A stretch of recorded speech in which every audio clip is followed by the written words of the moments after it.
Hello, I'm Liliane Grace, author of Empowering Novels for the Conscious Family. I'm speaking today with Janette Murray-Wakelin, who is the author of this wonderful book, Raw Can Cure Cancer. And I'm speaking with Janette because of my new book, Power of the Light, which is about a boy whose father has cancer and what they do about it. Cancer is the true pandemic in our community these days, rather than this COVID virus, and we'll come back to that later. But in the process of researching this book, I learnt much about people who've healed themselves of cancer and other ills through nutrition, through diet and lifestyle changes. And one of the people who has most inspired me is Janette. So welcome, Janette, and would you please introduce yourself and share what was the cancer you were diagnosed with and how did you respond to that diagnosis? Well, thank you. Thank you for interviewing me. Yes, I'm Janette Murray-Wakelin, and I had a cancer diagnosis which was supposedly terminal over 20 years ago. So I was diagnosed with breast cancer and told I had 6 months to live. And like I said, that's over 20 years ago. So I was offered various different treatments, and which I didn't necessarily take all of those, and just went down the route of hoping or helping the body to heal itself. And within that 6 months that I was given to live, I changed that diagnosis completely around with the choices that I made. So so I'm here to tell a story. Fantastic. That must be a pretty shocking experience to get that a terminal. So how much were you in mainstream kind of thinking at the time that you received that diagnosis, and how much were you already questioning that, or already in a more alternate model of the world? Well, I hadn't really given a great deal of thought to, having cancer specifically, or even being unhealthy in any form, because I had never been. So I was pretty healthy my whole life. Like, for instance, I'd never had a cold, and I still haven't. So, or the flu or anything else that, comes along, apparently. So I hadn't really experienced any great deal of sickness at all. So it was basically finding a lump that gave me the reason to go to a doctor in the first place, to find out if it was anything that I needed to be worried about. And in doing so, then I started to go down that road of mainstream medical side of things that I really hadn't ever experienced before. But I had spent most of my life trying to be living in a more natural way than I possibly, that I could. So, with what I was eating, the different choices I was making. So I'd always had what I considered at that time to be a pretty healthy lifestyle. And so it was a bit of a shock to suddenly find out that I had breast cancer, which of course at the time that I was diagnosed, it was about 1 in 9 were being diagnosed at the time with breast cancer. And so I thought that was pretty like, why me? But then I counted up the women in my family, and there was 9 of us. So I figured that I had the challenge. And, within a very short space of time of being told that I only had 6 months to live, I realized that was just something that somebody else said, and it didn't necessarily have any meaning to me whatsoever. And that if I did something myself and started making more conscious lifestyle choices, then at least I had the chance of changing that and turning it around, which is exactly what happened. So conventional medicine offers the cut, burn and poison options, the surgery, the radiation, the chemo. Did you do any of those at all at the beginning? Well, at the very beginning, I was just, I didn't want to do anything that was being offered, because none of it made sense to me. Like basically, if the body was already compromised, why would I compromise it further, especially with something so drastic as chemotherapy, for instance, and even radiation, which is burning. But I did do some surgery. So right in the very beginning, and anyone who's had a diagnosis, especially of breast cancer, will know that you get hounded by the medical industry to do what they've suggested. And they basically use fear to get you to make that decision as soon as possible. So when I was told on the day that I was told, I said, well, I'm going home. So I'm not making a decision right now as to what I'm doing. And I was basically told right there and then that, well, if I didn't make a decision, I basically had 3 days is what I was told. So later in life, I found out that 3 days actually was, the fourth day the doctor was having the surgeon, I should say, was going to be playing golf. So that was the issue here. It wasn't, and I went home and I thought, why have I got 3 days to make a decision what I want to do, when if I hadn't gone in today, I wouldn't have had those 3 days. Like nothing was making too much sense to me. And basically, I was thinking, well, after being hounded for about 2 weeks, every day getting phone calls and being told, I needed to do this because there was a waiting list, and if I didn't get in here, all that type of thing, I thought, well, if I just have the surgery to remove the actual tumor that's there, then I can have time to think. Retrospectively, I would never have done that had I had the time to think before I had the surgery, because there was complications with that, obviously, as there would be, because it's trauma to the tissue. However, that was the only thing that I did on that side of things. I didn't do the chemotherapy or radiation, and they also gave me some drugs that I should take because I had opted not to do chemotherapy, and I still have them in the packet that has not been opened. So still sitting there 20 odd years later.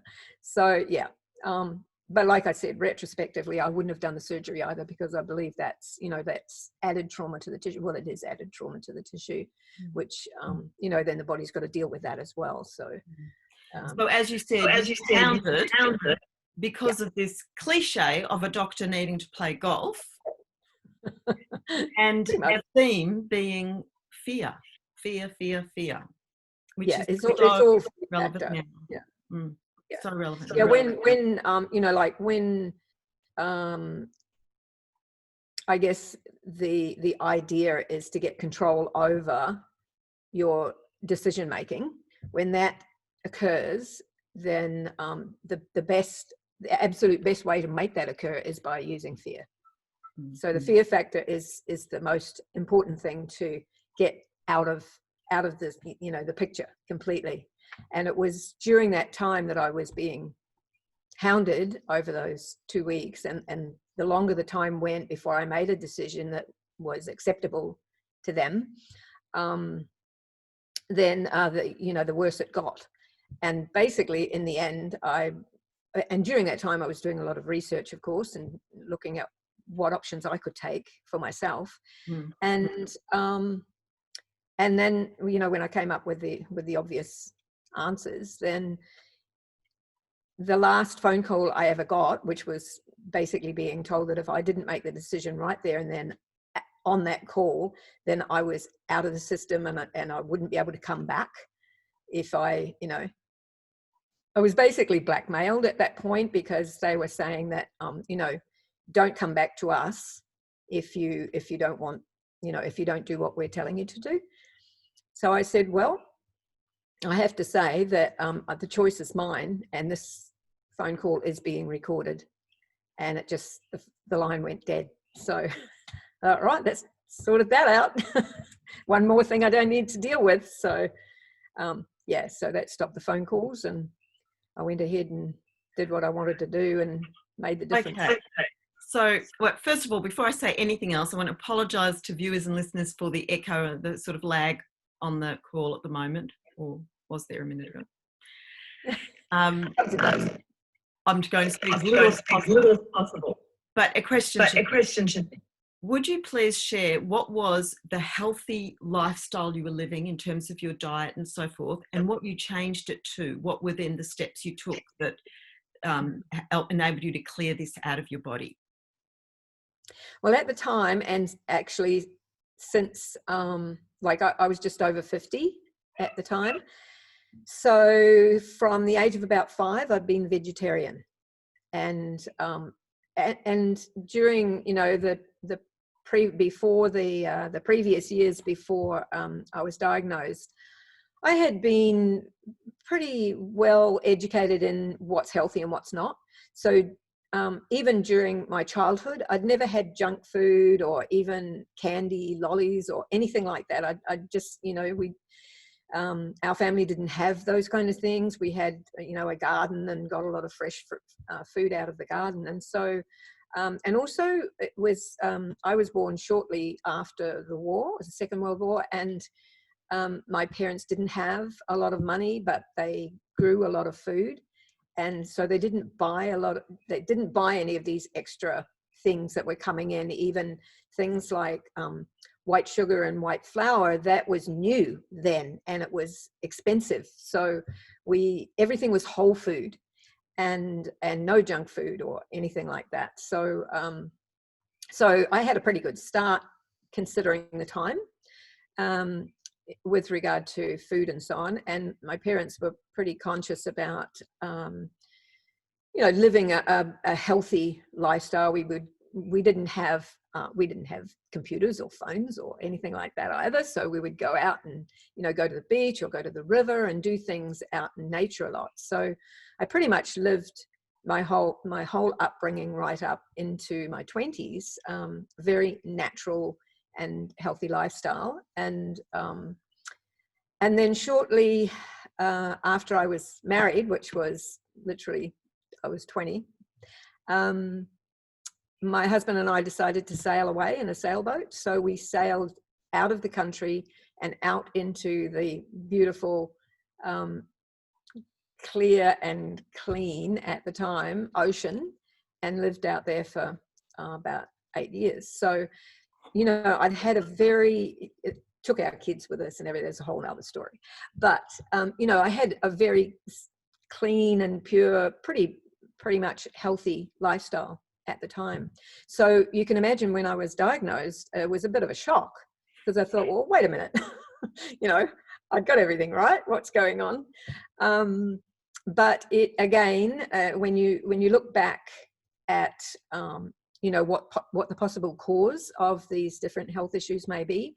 And for me, it was definitely an environmental. About 8 years before I was diagnosed, I was in a situation that was definitely not healthy.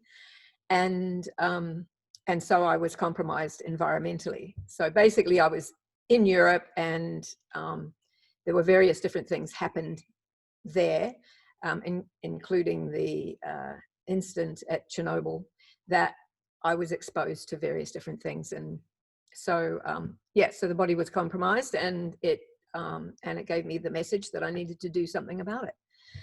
So the change that we made, or that I made right at the diagnosis, was I was already almost vegan. So I had stopped having a lot of like the dairy products and things that vegetarians still eat, in the way of, dairy products and, you know, cheeses and things like that, eggs. So I cut those out completely. So I went completely vegan. And then on speaking with my naturopathic physician that I was working with on my healing therapy, I also went completely raw. So stopped cooking any of the food, which meant I basically went completely plant-based. So fruits and vegetables, not cooked. And that's how, that's the lifestyle I've been leading, or that's the diet I've been having ever since. So for over 20 years now. And that made a huge difference just with the diet. And there were a lot of other changes I made as well, even though I was you know, living a relatively conscious lifestyle at the time, I became more conscious of decisions that I was making and choices that I was making, even right down to, you know, things that you use in your home that you might not have thought about before, but that maybe may have a toxic effect on your environment. So, you know, and obviously changing from any kind of fear, anger, hate, anything that was going to cause an acidic situation in the body. So staying as alkaline as possible, and pretty much been doing that ever since. So yeah, being happy, in other words. Fantastic. Fantastic. You had just done your marathon run with your husband around Australia, so running a mini marathon every single day for an entire year, and you were already late 60s or 70 or something then, or what were your ages when you did that? Yeah, I was 64 and Alan was 68, and it wasn't a mini marathon, it was a full marathon every single day. Oh, every day. Wow. Yeah, so at least 42K every day. And we went all the way around Australia, including Tasmania, because that's part of Australia. And it's around about 16,000 kilometers, and it took us a year and a day. So, and the reason we did that was 13 years after my diagnosis. And I just wanted to, or one of the reasons was to show by example what's possible when you make really conscious lifestyle choices. So whether or not you've had a terminal diagnosis, or whether you've just, got various health issues that you can just make some changes, make different choices, and you can pretty much do anything. So what we did with running around Australia, a marathon a day, every day for a year and a day, that obviously is a world record, and, challenges out there, folks, just go for it. So what is your age now? 71. 71, because I wanted you to say that so that people hear the age, look at your face, and make that calculation. This is what's possible when we live on a really life-affirming diet and lifestyle. Yeah, absolutely. Yeah, and you're never too old to make, obviously to make changes, but to make a difference. And the best thing, which, a lot of people just think about what's going to happen with the immediate change or immediately after a change, and, or even how hard that change might be, and, getting out of your comfort zone and that sort of thing. But thinking beyond that is what's really amazing, is when you get to a stage of really, or a state of really optimal health, as we are now, as I am now, it actually gets better every day. So the more you make those conscious lifestyle choices, the better it gets. Your health gets better, and you're able to tune into what your body needs, or what it doesn't need at the time, and what you're capable of. So not only with the food, but physically and mentally and even spiritually, everything becomes a lot clearer, and you get real clarity of mind, and you don't have to think, well, is it possible for me to do this? Like, you might think of something, oh, I'd really like to go and do, whatever. You don't need to say that anymore, because you just go, okay, we're going to go and do this. And it's because you know that you're capable of it, that it's possible. It may require some training if it's a physical thing, but that's possible too. So it's not like, oh no, I couldn't possibly do that. And with a lot of people that I talk to, and they say, oh, I can't really change my diet because I couldn't live without my whatever, whether it be meat, cheese, wheat, whatever. Well, yes, you can. You just have to actually make that choice or take that first step. And it's just like, oh no, I couldn't possibly run a marathon, let alone 366 of them. Well, actually, yes, you just take that first step, and you can do it, but you have to be in that, that vital state of optimal health. And that's the key, is making the change to optimal health. Okay, so Janette, could you share what you eat? What would be your diet over an average day so that people can understand in practical terms what a raw vegan lifestyle looks like? Sure. You know, when you first make your changes, then you can do it in stages, I guess. It's usually the easiest way for people to be able to, you know, transition into a more healthy and conscious lifestyle. For me, it was like instant. I was not, you know, I went from what I was doing to 100% raw vegan and being conscious about every single choice I made in life. And the thing with that is that I always tell people is the most important thing to realize, no matter what your situation is, you can make changes because you're worth it. And if people don't understand that they're worth it, especially women, they don't really make those 100% changes. But if you come to the realization and the belief that you are 100% worth it, then you will give yourself 100%. So that's where you can take that transition part of the moving from one lifestyle to another. You can make it a lot quicker. And the sooner the quicker you make it, the quicker you develop into being, you know, more healthy.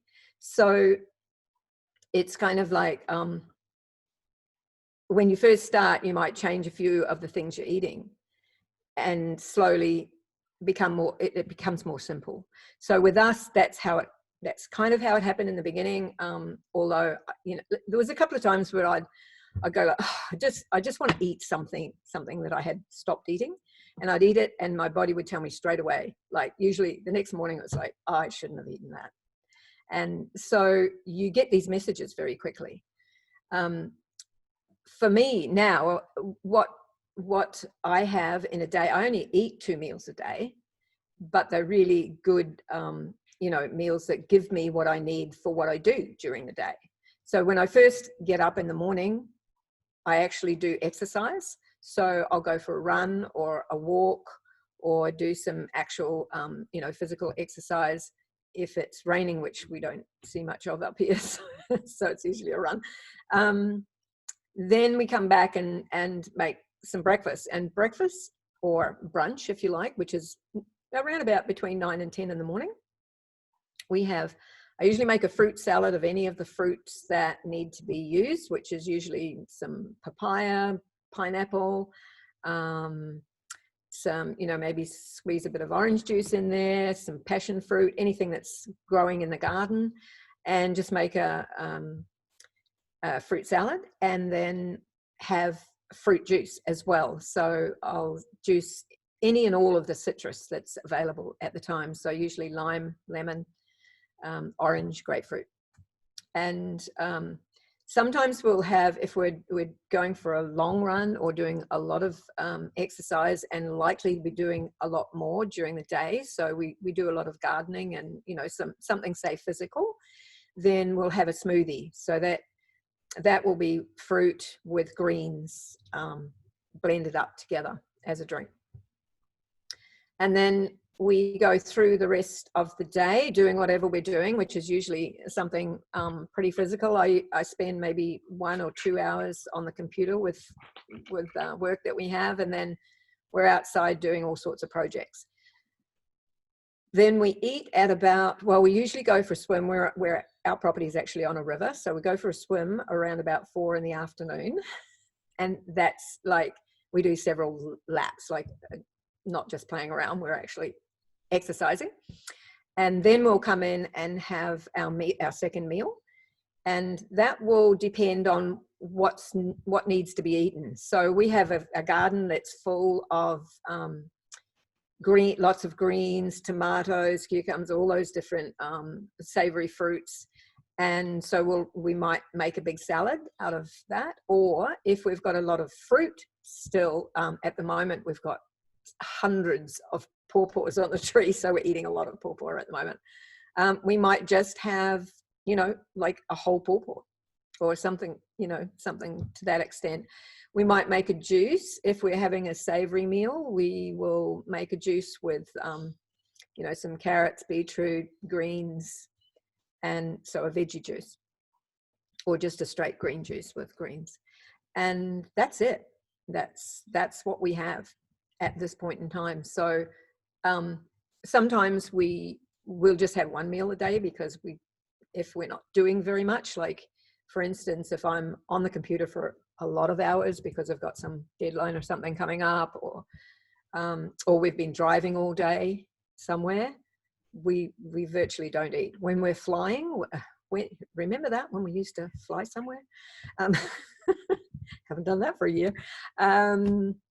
Yeah, before 2020, we were doing a lot of traveling, especially with our film. We were going and screening the film, different countries worldwide, but also going over to Europe and doing really long walks. We don't eat on the plane, so we can go 48, 54 hours or so without eating, so long as we're drinking. It's not an issue, because you're just sitting there. There's no reason to actually fuel. So yeah, so that's it. So it makes it very simple, makes your lifestyle very simple, and obviously the food is delicious, so that's nice and nutritious, but it gives you more time to do other things. So it works out actually really, really well. Okay, film, key word. Tell us about your film and the work that you're doing now. Okay, so after we ran around Australia, we were approached by a filmmaker who wanted to make a feature film based on the run around Australia, but also about the rest of our story. The fact that, you know, it's sort of all these changes came from the cancer diagnosis and so on. So it took us, you know, a year to train to run around Australia, and obviously a year to run around Australia, but it took us 4 years to make this film. So it was a lot easier to run around Australia, believe me. Anyway, we did make the film, and this is what it's called. You see that there, Raw the documentary. I don't know, does that come up? Yes. Yep. Great. Anyway, it's called Raw the documentary, and it was released in 2017, and it's been cinematically produced. So in other words, it can be screened in cinemas, and that's how it was designed. But we do have DVDs, and it can be, obviously you can view it in your own home as well. But since then we've been going worldwide, screening it in various different cinemas and film festivals. So it was selected to be screened at the Cannes Film Festival in France, and which is like, you know, red carpet stuff. That was kind of fun. And the American Film Festival in the US, and the Australian Transitions Film Festival. So it's actually, and it's got some pretty good accolades, but very, very well produced and directed. We're really, really pleased with it. But the film itself has this message that it's conveying throughout the film on how simple and easy it is to make these choices, and what difference it will make, not only to our own lives and our own health, but to the health of our community, to the health of the planet. So it's, you know, it has a very important message. So we've been doing that ever since. We get invited to screen it at various different events and festivals, and this year's been a little quiet because of not being able to travel too far, but we have been screening it in Queensland where we live. So hopefully when the borders open, we'll be moving a bit further away with it. So, but it is available through our website for people to watch at home as well, and to share with anyone they want. So that's kind of how, you know, what I've been doing, apart from also writing the book which is also based on the film. And that book, not The Raw Can Cure Cancer, but this one, which is called Running Out of Time. And obviously it has a message about the fact that we are running out of time if we don't start making the right choices and, you know, making a difference. So, yeah, so that's kind of what we've been doing. Wow. And also we also do personalized retreats here, or in our home. So we have had quite a few people, even this year, we've had a few that have been able to come from Queensland as well. and they come for, you know, however many days they want to come, and we talk about their, you know, health issues and how they can make these changes. So yeah, so we're pretty busy. That's fabulous. That's fabulous. Mm-hmm. And what a great way, because you know, you might decide you'd like to do something like this, but it can feel like a very big change, especially with everyone around you doing the other. So to actually come and live with you and watch it happening and share the meals and be fully inspired and just grounded would be an amazing service.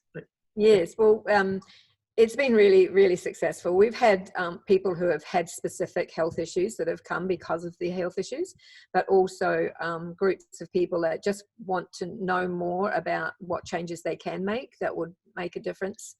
And so, you know, we can take, they're personalized. So we could take one person, or we could take up to 10 people. We've got accommodation for 10. As a group, you know, coming. So they're not retreats whereby we say, okay, the retreat's on, you know, June to July or something, and anybody can come. They're completely personalized. So once somebody's booked certain dates, then that's booked off. And we, you know, and everything's personalized to them. And we go from showing them how to transition with their food and with other health choices, with lifestyle choices, including, you know, we show them how to garden from in a pot on your veranda of a flat to, you know, if you've got room to,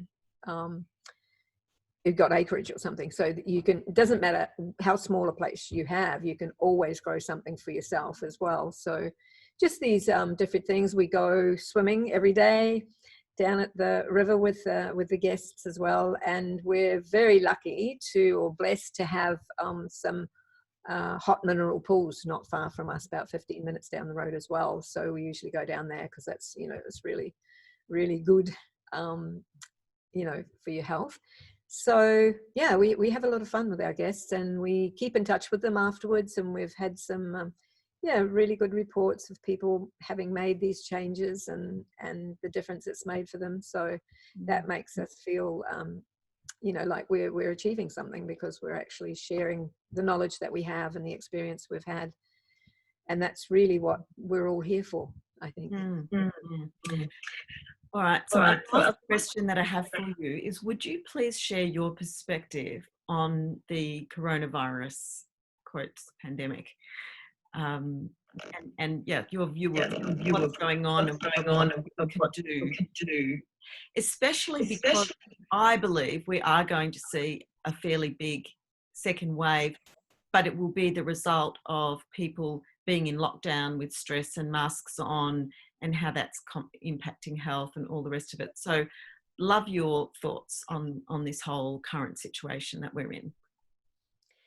So we live in far north Queensland, and our property is actually quite away from town. Like, it's 12 kilometres from the nearest small town. So if we didn't have TV, which actually we don't, but say we didn't have any news at all, we wouldn't know anything was going on at all. So I think it's all about the choices that you make in life. And I understand that people who live, you know, in a city, their jobs in the city, their children go to school, then obviously they're going to be impacted by the choices that are being made by someone else, not by them. So choices are being made, or should we say delivered to the people, telling them what they should and shouldn't do. However, through this whole time, which it dates back to, you know, March of this year anyway, no one has mentioned what they could be doing in their own personal lifestyle choices. No one's mentioned that.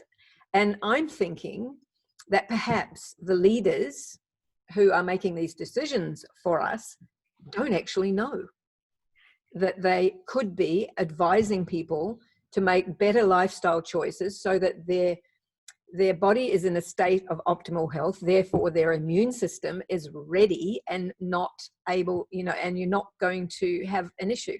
However, when you look at what is being told to us in the way of numbers and, you know, the data that's coming out, it seems clear, if you're going to believe some of the figures, that there isn't really a big issue in the first place, because the majority of people, 98.8% whether they've had the virus or not, are not being affected by it. So therefore, the different ways that they're suggesting that we can solve the problem, in other words, locking down, etc., seems to be a little bit off kilter. Because it just to me, it doesn't make sense to lock everybody down for fear, and using fear to do so, for fear of catching some kind of virus that they can't even tell us what it is or what to do about it. Doesn't make sense. And to me, if something doesn't make sense to you, like that's your intuition that's telling you it doesn't make sense, then there's every chance, pretty much 100% or 98.8% chance that it doesn't make sense, to do whatever this is. So yeah, I feel that the sooner people are able to get back to a somewhat normal, whether it be a new normal or not, lifestyle, it would improve things a lot, because a lot of people who are now in a situation, especially in Victoria, where they're in lockdown for so long, in a situation that they aren't normally in. So even families who, mum and dad go to work, the kids go to school, they don't spend that much time together, in fact. Which, going back in history, or my history, when my kids got to the point of they were going to go to, to the age of going to school, I thought, wait a minute, I want a refund on that. Hadn't had enough time with them as it was, so we just packed them into a boat and sailed away with them. We kind of kidnapped them, really. So, but most people don't spend a huge amount of time together, and they do spend a lot of time with other people, like, socializing, and that's what humans do. And to actually stop doing that, and to making that something that's forbidden, I think that could have very, worse effect on the population mentally than people realize. So I think there needs to be a lot more thought gone into, how to deal with such a situation. But like I said, for those of us who are optimally healthy, like I have no fear of, for instance, catching a virus, which I'm not sure if that's actually possible to catch a virus, since a virus actually comes from inside anyway. But anything that may be contagion, for instance, highly unlikely. I mean, I've gone 71 years now without doing it. So, and that, that's not the whole time being at this state of optimal health either, So I think if we can make better choices, if people could be given the opportunity to make their own choices. One thing that I do think, though, that may have come out of this whole scenario is the possibility that a lot more people are thinking a little more consciously than they did before, because of being in the situation that they're in. And so they're starting to think more for themselves, and whether they're thinking in terms of, I don't like this situation, or does this make sense to me?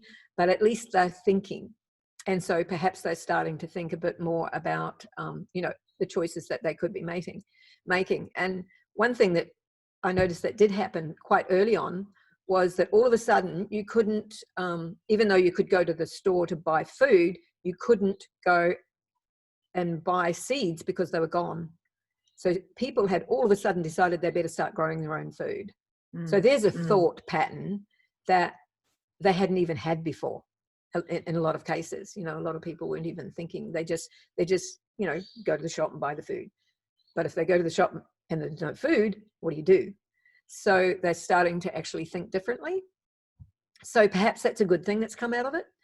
And, I just think that the sooner the leaders start actually making the right decisions and giving some information to people that would be helpful, in the way of people making more conscious lifestyle choices. I think that would be more helpful. Yeah, I mean, I can't really speak on the flu or anything because I've never had it. I've never had the flu. I've never had a cold. And you know, that's nothing to do with genes or to do with luck. It's to do with the choices that you make. And you know, and as a child, my parents made choices for me, and you know, I was blessed to have parents that made those choices, and I think also I was blessed to have been born at a time when they were thinking more consciously anyway, coming out of, you know, being in a state of war. A lot of people had no choice but to think more consciously about their lifestyle choices.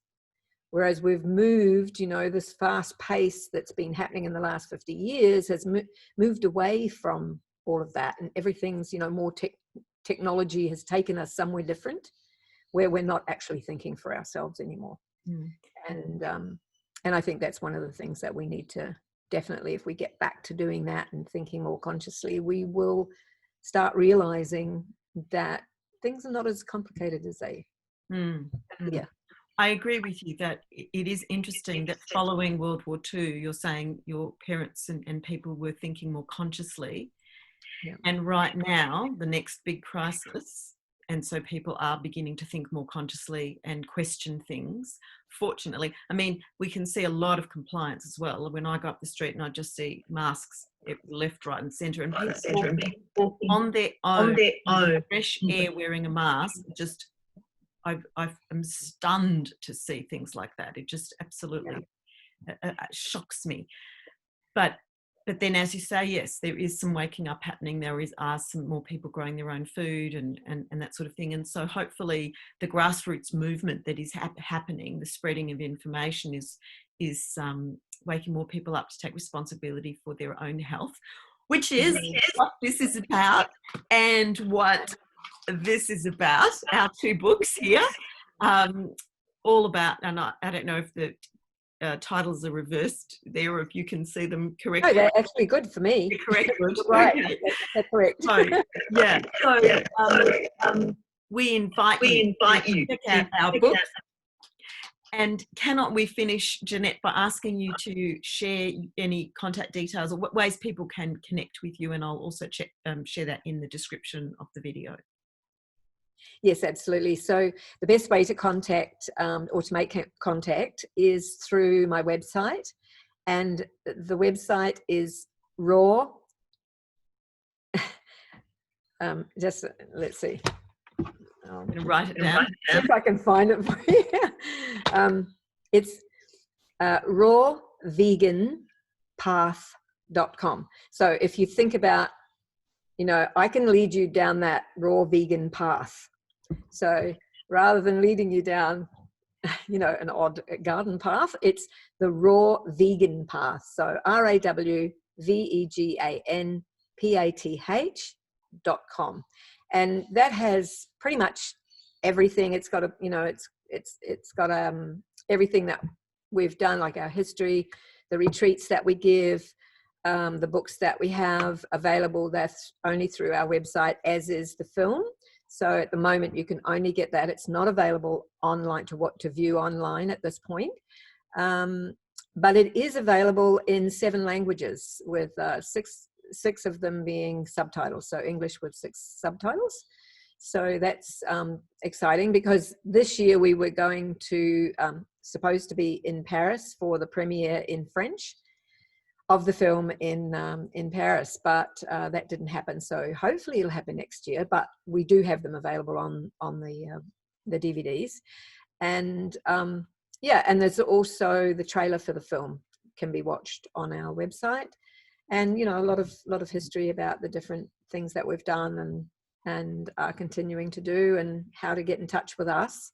You know, we can contact us directly, especially if you wanted to do a retreat. So there's also a link through to my Facebook page as well, and to my YouTube channel. So yeah, if you go direct to rawveganpath.com. Out there in service, sharing a very inspiring story a very empowering story, and a story where people can turn away from terminal cancer diagnoses by taking responsibility for their health and by putting themselves in, as you say, the raw vegan path, in nature's path, in just simple whole fruits essentially, and greens, and create extraordinary healing in your body. So Janette, thank you very much for your time, for sharing your story, for being an inspiration to me. I'm mostly raw vegan, and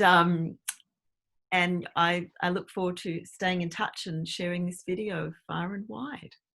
Well, thank you. It's been a pleasure, and it's a great pleasure to be friends and to be able to collaborate on helping others in the way that we do. So thank you, Liliane, for what you do as well. And yes, we will definitely be in touch. Yes, thank you. Yes, thank you. I just remember feeling very honoured when I was able to visit you at your home when you lived in Melbourne and share a meal with you and your husband and another friend, and join a raw vegan potluck lunch at your home. And so it's But we'll have to do that again sometime. As soon as the borders are open, we'll be right there. Right. It's a date. Okay. Thank you so much.